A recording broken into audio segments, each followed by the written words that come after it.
So we're going to review the squaring function. We talked about this in chapter 2, but it's always good to review.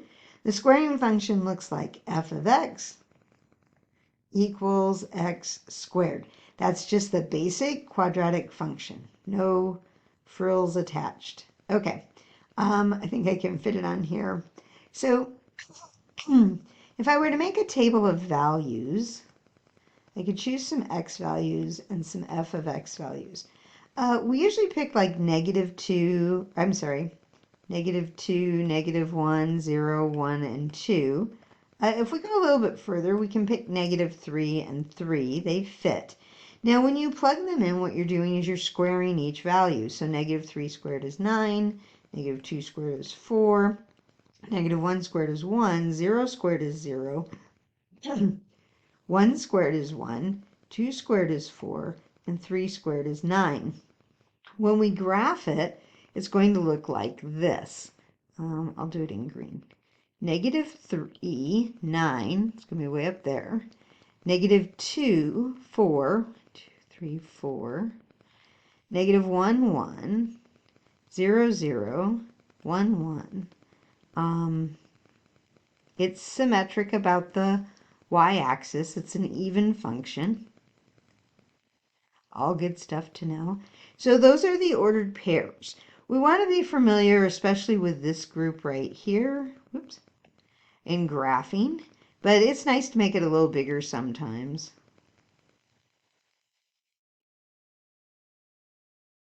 And it should not look like a V. It's not an absolute value function. It should have a curve in it toward the vertex.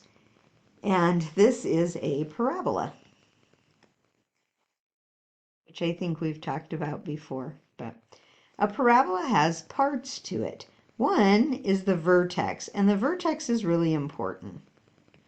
Okay, it also has what we call the axis of symmetry. The axis of symmetry is the vertical line that goes through the vertex. Okay, so axis, it's called the axis of symmetry.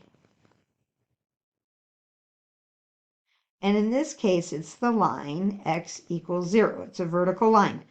It's not part of the graph, but it's very handy to know where the axis of symmetry is.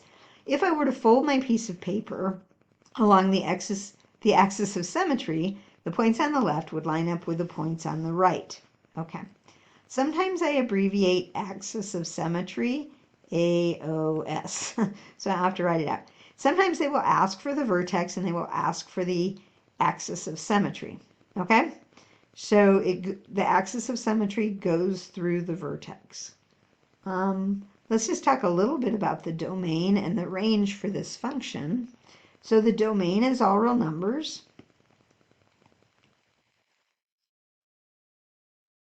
And the range is going from the lowest point at 0 up to infinity.